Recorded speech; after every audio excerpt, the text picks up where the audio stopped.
वंदे वंदे जय श्री राम। ये जय श्री राम इतनी जोर से लगना चाहिए कि जिनको जय श्री राम सुन के पेट में दर्द होता है उनको दर्द होने के साथ साथ चक्कर भी आने चाहिए। तो इसलिए जय श्री राम का जयकारा ऐसे जोर से लगाएंगे कि कोई भी आपिया पापिया सापिया और कापिया अगर सुन रहा हो तो आज के बाद घर से निकलने से पहले भी 4 बार सोचे जय श्री राम, जय जय श्री राम। बहुत बहुत आभार आप सभी का। सबसे पहले तो मैं दोनों हाथ जोड़ के माफी मांगना चाहता हूं देर से आने के लिए। मैं जोधपुर में था, गुजरात में था, उससे पहले सुबह वहां चुनाव प्रचार चल रहा है और उसके बाद मेरी बात हुई कि नीरज गुप्ता जी का परिवार, हमारी बहन प्रीति जी चुनाव लड़ रही है, तो मैंने कहा कि चाहे कुछ भी हो जाए अभी सीधा जोधपुर से भी आना होगा तो इधर आऊंगा जरूर। और ये आना इसलिए भी जरूरी है, इस मंच पर उपस्थित भारतीय जनता पार्टी के जो पदाधिकारीगण, कार्यकर्तागण, ये सब चेहरे जो आप देख रहे हो, ये सब लोग और साथ में नीरज जी, कोरोना के काल में अगर आपके दरवाजे पे मदद के लिए कोई खड़ा था तो खाली भारतीय जनता पार्टी के कार्यकर्ता और नीरज जी जैसे लोग खड़े थे। इसके अलावा आज जितने लोग आपके बीच में घूम रहे हैं कोई नजर नहीं आ रहा था कोरोना के काल में। मैं इस नगर निगम के चुनाव के संबंध में कुछ बातें करने के लिए आया हूं। आने वाली 4 तारीख को आपको वोट देना है। दिल्ली का एक नया नगर निगम बना है, पहला चुनाव है इस नए नगर निगम का। पूरी दिल्ली का एक नगर निगम हो चुका है, इसका पहला चुनाव है जिसका वोट पड़ेगा। ये नगर निगम कोई साधारण नगर निगम नहीं होगा, ये दिल्ली की सरकार के बराबर एक नगर निगम बनने के लिए जा रहा है। पिछले 8 सालों में हमने दिल्ली के अंदर एक ऐसी सरकार देखी है जिसने आपके नाम पर और हमारे नाम पर केवल झूठ का सौदा किया है। आज यहां पर गोंडा वार्ड के युवा जो खड़े हैं उनसे मैं एक सवाल पूछना चाहता हूं। दिल्ली की आम आदमी पार्टी की सरकार ने बोला कि दिल्ली में 12 लाख लड़कों को नौकरी पे लगाया है। बोला है कि नहीं बोला ये बात? 12 लाख लड़कों को अगर नौकरी पे लगाया पूरी दिल्ली में तो 15-20 हजार को गोंडा में भी नौकरी मिली होगी? मिली होगी? मिली है किसी को नौकरी? मिली है? अगर मुख्यमंत्री बोल रहा है कि 12 लाख को नौकरी दी और यहां किसी को नौकरी नहीं मिली तो 12 लाख की सैलरी किसकी जेब में गई है? किसकी जेब में गई है? मैंने आरटीआई डाली, दिल्ली की सरकार के ऊपर आरटीआई लगाई, मुख्यमंत्री के दफ्तर में आरटीआई लगाकर पूछा कि आपने कितनी नौकरी दी है। आरटीआई का जवाब आया 3246। 3246 नौकरी भी किसको लगी है? जिसके सरकारी नौकरी में माता पिता थे, उनकी मृत्यु हो गई, अनुकंपा के आधार पर उनके बेटों को नौकरी मिलने का नियम है, खाली उनको नौकरी मिली। पिछले 8 साल में कश्मीर से लेकर कन्याकुमारी तक देश में सबसे कम नौकरी देने वाली अगर कोई सरकार है तो ये केजरीवाल की सरकार है। उसके बावजूद भी मुख्यमंत्री ने झूठ बोला कि 12 लाख नौकरी दी है। मैं आप सबसे एक सवाल पूछना चाहता हूं, ऐसा मुख्यमंत्री जो अगर शौचालय के दरवाजे पे कुंडी भी लगवाता है तो एक पेज के विज्ञापन छपवाता है, आपने 12 लाख नौकरियों का कोई विज्ञापन भी देखा है पिछले 8 सालों में? एक छोटा सा किसी अखबार में निकला हुआ भी देखा है विज्ञापन? सरकार की नौकरी, सरकार की कोई नौकरी, कोई एक इंटरव्यू भी बिना अखबार में विज्ञापन के निकल सकता है क्या? मैं आप सबसे ये बात कहता हूं कि आपके दरवाजे पे अगर कोई आम आदमी पार्टी का नेता आके खड़ा हो वोट मांगने, उससे ये कहना कि पिछले 8 साल में 12 लाख छोड़ो, 5 लाख छोड़ो, 1 लाख छोड़ो, 50,000 छोड़ो, 10,000 छोड़ो, 1,000 छोड़ो, 500 छोड़ो, 100 नौकरी का भी विज्ञापन निकाला है तो लाके दिखा दे, वरना मेरे दरवाजे पे वोट मांगने आने की जरूरत नहीं है। हमारे बच्चों के नाम पे झूठ बोल रहे हैं। इसके बाद बोले नगर निगम में मैं कच्चे कर्मचारियों को पक्का कर दूंगा। ये बोला उन्होंने 8 साल से दिल्ली में आम आदमी पार्टी की सरकार है। मुख्यमंत्री के अपने दफ्तर के अंदर 17 कच्चे कर्मचारी आज तक पक्के नहीं हुए। बोले केजरीवाल की गारंटी। मैंने कहा केजरीवाल की गारंटी मतलब गंजा बाल उगाने का तेल बेचने के लिए निकला हुआ। बोलो क्यों बोल रहा हूं मैं ये बात? आप एक बात बताओ, आपके दरवाजे पे कोई गंजा आके खड़ा हो जाए और घंटी बजाए, आप दरवाजा खोलो और उसके हाथ में तेल की शीशी हो और वो ये बात बोले कि ये तेल लगा लो और इससे तुम्हारे लंबे घने काले घुंघराले बाल हो जाएंगे, तो आप उसको क्या बोलोगे? पहले खुद लगा ले, यही बोलोगे ना? अब वो बोल रहा है मैं नगर निगम में कच्चे कर्मचारी पक्के कर दूंगा, तो पहले दिल्ली सरकार के कर दो। यहां पर आपके जानने वाले दिल्ली जल बोर्ड के लोग भी होंगे, डीटीसी के लोग भी होंगे, आंगनबाड़ी के लोग भी होंगे। दिल्ली सरकार के किसी डिपार्टमेंट में कोई कर्मचारी पक्का हुआ है क्या? कोई कर्मचारी पक्का हुआ है? उन्होंने बोला मैं नगर निगम में आऊंगा तो सफाई कर दूंगा। क्या दिल्ली जल बोर्ड के सीवर की सफाई होती है? पीडब्ल्यूडी के नालों की सफाई होती है? तो जो 8 साल में अपने जल बोर्ड के अंदर में आने वाले सीवर साफ नहीं कर पा रहे, पीडब्ल्यूडी के नाले साफ नहीं कर पा रहे, वो आपके कूड़े की सफाई कर सकते हैं क्या? कर सकते हैं क्या? दिल्ली का मुख्यमंत्री गाजीपुर के लैंडफिल पे जाके खड़ा हो गया, गाजीपुर के लैंडफिल पे खड़े होके बोले कूड़े का पहाड़ लगाए। मुझे आप एक बात बताओ, गोंडा वार्ड के सम्मानित नागरिक जनों, आप एक बात बताओ, लैंडफिल में कूड़ा नहीं मिलेगा तो क्या मिलेगा? लैंडफिल में क्या मिलेगा? लैंडफिल में आपके घर पे मैं आऊं और आपकी डस्टबिन खोल के खड़ा हो जाऊं तो कूड़ा नहीं मिलेगा तो क्या मिलेगा उसमें? और वो कह रहे हैं मैं ये तीनों लैंडफिल खत्म कर दूंगा। कैसे खत्म करेंगे? पूछा आपने उनसे? पूछा किसी ने कैसे खत्म करेंगे लैंडफिल? मैं आपको बताता हूं कैसे खत्म करेंगे। आज से 4 साल पहले इन्होंने इसकी साजिश रची थी, ये आपके पुश्ते के पास यहाँ पे लैंडफिल बनाने की रची थी। मैं गया था कोर्ट में, एनजीटी में मेरी याचिका डली हुई है, अभी गूगल करके चेक करो। एनजीटी में कपिल मिश्रा लैंडफिल के खिलाफ गया था। यहाँ पे ये यमुना आपके घर के सामने कूड़े का पहाड़ बनाने वाले थे, आपके दरवाजे पे। उनकी प्लान है 250 जगह पे कूड़े के पहाड़ इकट्ठे करके वो बोलेंगे हमने ये 3 बड़े बड़े खत्म कर दिए। बोलो ऐसा होने देंगे क्या? ऐसा होना चाहिए क्या? अपनी जिम्मेदारी को पूरा करना। उन्होंने वहां पे जाके, मैं गुजरात से आया, गुजरात में उन्होंने बोला चुनाव जीतते ही हर माता के बहन के बेटी के खाते में 1000 रुपया आएगा। यहां तो 8 साल से जीते हुए है ना, किसी के खाते में आ रहा है 1000 रुपया? किसी के खाते में आ रहा है? महीने का 1000 रुपया आ रहा है किसी के खाते में? 10 रुपया आ रहा है? 8 साल से आया है किसी के खाते में और बोल रहे 1000 रुपया। और यहाँ क्या दिल्ली का एग्जाम्पल देके बोल रहे मैं 1000 रुपए देता हूं महिलाओं के खाते में। बोलो सच बोल रहा है कि झूठ बोल रहा है? नौकरी की बात सच बोल रहा है कि झूठ बोल रहा है? सफेद झूठ। सफेद पेंशन आनी बंद हो गई, जिनकी आती थी हमारी माता बुजुर्गों की, बहनों की पेंशन आनी बंद होगी। कितनों की? नए फॉर्म बनने बंद हो गए, राशन कार्ड भी नहीं बन रहे। राशन कार्ड तो बना रहा है उनका संदीप कुमार मंत्री। अब आप देखो उनके मंत्रियों के कारनामे देखो। सत्येंद्र जैन, किस किस ने वीडियो देखा है सत्येंद्र जैन का? आप एक बार बताओ। मैं राजनीति की बात नहीं करूंगा, मुझे बस अपने दिल पे हाथ रखकर, पीछे तक जितने लोग खड़े हैं अपने दिल पे हाथ रखकर अपने भगवान को साक्षी मान के बस इतना बता दो, सत्येंद्र जैन जैसा वीडियो किसी मंत्री का आना चाहिए कि नहीं आना चाहिए? आना चाहिए ऐसा वीडियो? आना चाहिए ऐसा वीडियो जेल के अंदर। अच्छा आपको पता सत्येंद्र जैन जेल में क्यों है? जेल में क्यों है?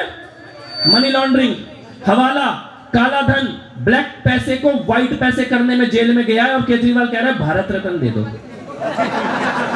मैंने कहा दूर दूर तक जब कोई भ्रष्टाचारी रोता है, कोई चोर रोता है, तो उसकी अम्मा कहती है कि मत रो बेटा, अभी केजरीवाल आके तेरे को भारत रत्न दिलाने की मांग करेगा। हवाला और काले धन में जेल में गया है, 6 बार कोर्ट में जाके जमानत मांग चुका है। मिली जमानत? मिली जमानत? बोले भाजपा ने जेल में डाला है तो क्या जमानत भी भाजपा रोक रही है? जमानत भी भाजपा रोक रही है? हाई कोर्ट के दरवाजे से वापस लौट के आए, आज तक जमानत मिली है? मिली है? मालिश कौन कर रहा था मंत्री की, ये बताओ कौन कर रहा था? जिसने अपनी सगी बेटी का बलात्कार किया है, किसी और का नहीं, अपनी ऐसा बाप जिसने अपनी सगी बेटी का बलात्कार किया है, उसको सत्येंद्र जैन के दरबार में सेवा के लिए लगाया गया है। और उसको बचाने के लिए टीवी पे कौन आया? केजरीवाल खुद आया? केजरीवाल ने बोला फिजियोथेरेपी हो रही है, बोला कि नहीं बोला टीवी पे? सच बोला कि झूठ बोला? आप बताओ, सच बोला कि झूठ बोला? किसको बचाने के लिए झूठ बोला? बलात्कारी को? एक बलात्कारी को बचा रहा है मुख्यमंत्री खड़ा होके। अरे सत्येंद्र जैन को तो बचा ही रहा है, क्योंकि जेल में सत्येंद्र जैन है, उसकी सेवा हो रही है। और केजरीवाल का बस चलेगा तो खुद मालिश करेगा सत्येंद्र जैन की जेल में जाके। क्यों? क्योंकि जिस दिन सत्येंद्र जैन का मुंह खुल गया उस दिन उसी कमरे में केजरीवाल भी लेटा हुआ होगा। आपसे मैं एक बात पूछना चाहता हूं। कल इन्होंने बोला कि मनीष सिसोदिया का नाम नहीं है चार्जशीट में, बोला सफेद झूठ। कल सीबीआई की चार्जशीट नहीं आई है, इंटरिम चार्जशीट आई है। क्या आई है? अंतरिम चार्जशीट उन लोगों की आती है जो पहले से गिरफ्तार होते हैं। अंतरिम चार्जशीट उन लोगों की आती है जो पहले से गिरफ्तार होते हैं, जिससे कि अगले दिन वो जमानत के लिए याचिका दायर ना कर पाए। और केजरीवाल ने झूठ बोला कि मनीष सिसोदिया को क्लीन चिट दे दी। मैं आपसे एक सवाल पूछता हूं, क्या सीबीआई ने बोला कि मनीष सिसोदिया के खिलाफ जांच बंद हो गई है? बोला क्या सीबीआई ने बोला कि एफआईआर में एक्यूज्ड नंबर 1 मनीष सिसोदिया का नाम हटा दिया गया है? बोला क्या? तो किसने बोला? केजरीवाल ने बोला। किसने बोला? पिछले 5 साल से रोज सुबह उठ के मनीष सिसोदिया कहता है कि केजरीवाल की हत्या होने वाली है, कहता है। और पिछले 5 साल से रोज सुबह उठ के अरविंद केजरीवाल कहता है कि मनीष सिसोदिया को जेल होने वाली है। सिसोदिया कहता है केजरीवाल को जेल होने वाली है, केजरीवाल कहता है, सिसोदिया कहता है केजरीवाल की हत्या होने वाली है, केजरीवाल कहता है सिसोदिया को जेल होने वाली है। मैं कहता हूं तुम दोनों को एक दूसरे से इतनी नफरत है तो तलाक ले लो खुद ही। अच्छा, सत्येंद्र जैन जेल में है हवाला के मामले में, शराब घोटाले में अभियुक्त नंबर 2 भी है सत्येंद्र जैन, अभियुक्त नंबर 1 है मनीष सिसोदिया। सत्येंद्र जैन को बचाने के लिए टीवी पे कौन प्रेस कॉन्फ्रेंस करने आया? यानी कि अभियुक्त नंबर 1 ईमानदार है, इसका सर्टिफिकेट देने के लिए अभियुक्त नंबर 1 आ रहा है अभियुक्त नंबर 2 का सर्टिफिकेट देने के लिए, और बोले कट्टर ईमानदार। मैंने कहा कट्टर ईमानदार का मतलब यह हुआ कि तू भी चोर मैं भी चोर, दोनों एक दूसरे को ईमानदारी का सर्टिफिकेट बांटोगे। ये कौन सी कट्टर ईमानदारी है? ये कैसी कट्टर ईमानदारी है? मैं आपसे एक सवाल पूछता हूं। घोटाले की जांच, भ्रष्टाचार की जांच होती रहेगी, जिसने चोरी की है वो जेल जाएगा। आप केवल एक सवाल का जवाब दो। अगर कोई आपके बेटे या बेटी के हाथ में, अगर कोई आपके बच्चे के हाथ में आकर ये बोले कोई आदमी कि बेटा बेटी तू दारू पीता है, शराब पीता है, 1 बोतल तू खरीद रहा है, 1 बोतल मेरी तरफ से मुफ्त में ले जा, मुझे बस इतना बता दो वो आपके परिवार का भला चाहता है कि बुरा चाहता है?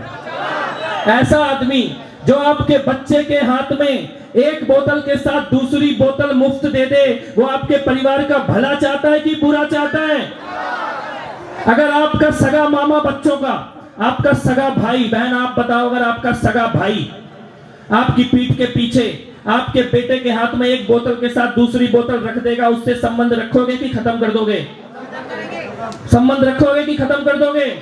तो बोलोगे तू तो मेरा परिवार बर्बाद कर रहा है, ऐसे ही बोलेंगे ना। और ये काम दिल्ली का मुख्यमंत्री कर रहा है कि नहीं कर रहा है? कर रहा है कि नहीं कर रहा है? ये सरकारों का काम है। अद्धे के साथ अद्धा फ्री, पौवे के साथ पौवा फ्री, सत्येंद्र के साथ मनीष फ्री।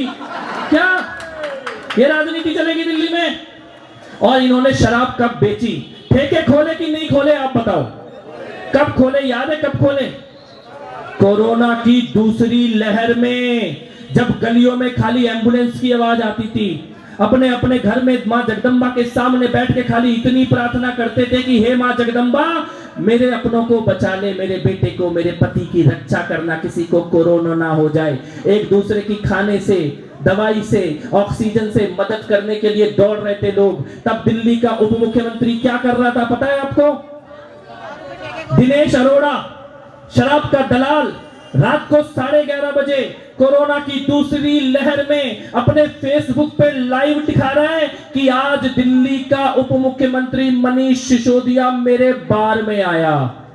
आप मुझे बताओ, क्या रात के 11:30 बजे बार में मनीष सिसोदिया गंगा जल पीने गया था क्या? जब इनको ऑक्सीजन खरीदनी थी तब ये दारू की बोतलें खरीद रहे थे।